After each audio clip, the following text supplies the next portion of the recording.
चला श्रावण महिन्यातली साफसफाई करूया म्हणून मी पहिलं किचनपासून सुरुवात केली. म्हटलं किचन झालं की सगळं व्यवस्थित होईल म्हणून स्टार्ट मी किचनपासून केलं होतं. किचन व्यवस्थित सगळं साफ वगैरे करून घेतलं. पूर्ण घर साफ करून घेतलेला मी आज. मला 2 वाजले होते रात्रीचे झोपायला.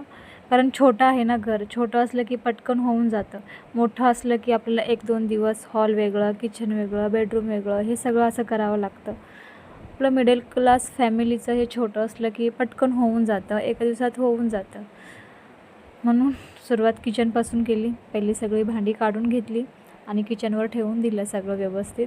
मग नंतर ही काचेची होती ना हे कपं, ती एका डब्यात ठेवत होती कारण त्याला कोणी हात लावू नये म्हणून. तसं घरी कोणी नव्हतं की माझाच हात लागेल तर फुटेल म्हणून मी ते साईडला ठेवून दिलं होतं. नंतर मग सगळं वरचं न्यूजपेपर वगैरे सगळे काढले कारण त्याला खूप मॉइश्चराईज पकडलं होतं. म्हणून म्हटलं न्यूजपेपर वगैरे टाकून द्यावं, सगळं फेकून द्यावं, नवीन टाकावं म्हणून सगळं काढून दिलं होतं.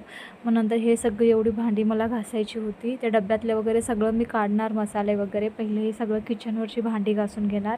ते मसाले वगैरे साईडला एक अंथरून हॉलमध्ये त्याच्यावर सगळं पसरून ठेवणार म्हणजे हवा खेळती होईल. डाळ आहे, मसाले आहेत ते सगळं ठेवणार. त्याच्यानंतर मग डबे वगैरे घासणार असं करणार. म्हटलं मग ते सगळं काढून घेतलं. म्हटलं सगळं पहिलं मग मी मांडणी पुसायला घेतली ओला कपडा करून कारण ती निघत नाही आहे मांडणी, एकटीला निघत नाही. मग म्हटलं की परवाच घासली होती, गावी जाऊन आल्यानंतर परत साफसफाई एकदा केली होती तर तेवढी घाण झाली नव्हती. म्हणून म्हटलं की मी पुसून घेऊया पाण्याने. त्याच्यामध्ये निरमा टाकला होता, सर्फ टाकून पुसून घेतला व्यवस्थित. सगळं पुसून घेऊन हे करत होती. मला डीप क्लिनिंग खूप आवडते. मला थोडा वेळ झाला तरी चालेल पण मी व्यवस्थित साफ करते सगळ्या गोष्टी. मला कुठलं काही घाण दिसेल ना तर मला चैन पडत नाही. असं वाटतं की पटकन ते साफ करावं मग बसावं. ते मनाला शांती भेटते. काय माहीत पहिल्यापासून असंच आहे माझं. कुठे कचरा दिसला, कुठे काही घाण दिसलं तर मला शांत बसवत नाही आहे. नंतर फ्रीज पण साफ केला होता. म्हटलं चला फ्रीजचं पण सगळं व्यवस्थित ठेवून देऊया. या आईने मला गावावरनं थोडेसे कडधान्य दिले होते तेच व्यवस्थित ठेवून घेत होती. फ्रीज पण एकदम साफ वगैरे सगळं करून झाला होता. नंतर ही भांडी घासायची होती. एवढी सगळी भांडी ठेवली. अजून थोडी आहेत किचनवर, ते दाखवलं नाही आहे, ठेवली आहे ते. म्हटलं पहिलं भांडी वगैरे घासून घेऊया. भांडी घासायला मला 4 तास लागले. भांडी एकदम स्वच्छ करायला खूप एकदम चकाचक सगळं झालं. एकदम जेवढी भांडी चमकतात ना तेवढं मनाला एकदम शांतता भेटते. खरं सांगते, मला एक स्वच्छता मला खूप आवडते. एक गोष्ट मला स्वच्छ पाहिजे असते. नंतर सगळं भांडी बिंडी धुतली, घासली, पुसून वगैरे सगळं मांडणीमध्ये लावून दिलं होतं. एकदम व्यवस्थित ठेवलं. थोडं व्यवस्थित ठेवायचं होतं, तात्पुरतं मी हे ठेवलं होतं हे असं सगळं पुसून.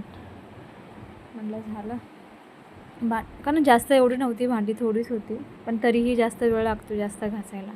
नंतर मग मी किचन साफ करायला घेतला. ते वरचं पहिलं साफ करून तिथे बाटल्या वगैरे सगळं मी ठेवलं होतं. नंतर किचन साफ केलं आणि एकदम चकाचक करून टाकला त्याला किचनला.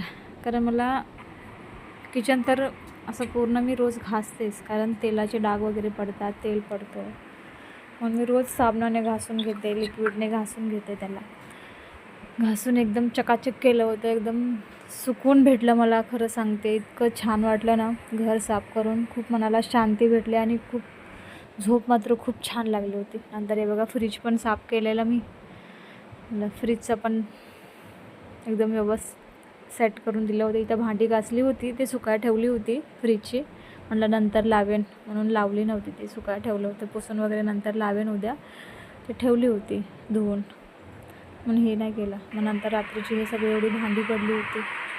म्हटलं चला एवढी सगळी परत भांडी जेवलेली वगैरे सगळी भांडी पडली होती. म्हटलं चला लगे हात हे पण करून घेऊया.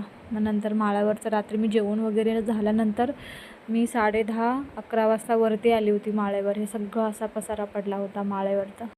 सगळा पसारा एकदम व्यवस्थित ठेवून दिला जागेच्या जागेवर. कपडे वगैरे एकदम व्यवस्थित बॅगेत घडी करून भरले. सगळं व्यवस्थित सगळं ठेवलं होतं कारण आमच्याकडे पाणी भरतं ना खाली, म्हणून सगळं सामान मी वरती ठेवलं होतं म्हणून एवढा सगळा पसारा दिसतो आहे. हे बघा एकदम सगळं व्यवस्थित झाडून वगैरे मारून घेतल्यानंतर एकदम असं व्यवस्थित सगळं ठेवलं आहे जागेच्या जागेवर सगळ्या गोष्टी. हे सगळं झालं. नंतर म्हटलं आम्ही तर थोडंसं सेल्फी घेऊन काढूया म्हणून काढत होती. खाली आली बघते, मी तिला अभ्यासाला बसवली होती परीला. म्हटलं तू अभ्यास कर. तिने उलटा लिहून ठेवली होती सगळं, आणि सी सी सी सी इतकं लिहून ठेवलं होतं की पूर्ण भरूनच ठेवली होती तिने बुक. माझं सगळं आवरून, सगळं व्यवस्थित, सगळं कामं बिमं सगळं होऊन मी खालती आली होती. आणि झोपताना हे लोकांचे नाटकं चालू होते हे सगळं असं. हाय हॅलो नमस्कार, मी रूपा, रूपराणी ब्लॉगमध्ये तुमचं स्वागत करते. कशा आहात सर्वजण? सर्वांना श्री स्वामी समर्थ आणि जय भीम. व्हिडिओ आवडला तर नक्की लाईक करा आणि चॅनलला सबस्क्राईब करायला विसरू नका. भेटूया नेक्स्ट ब्लॉगमध्ये. Bye bye.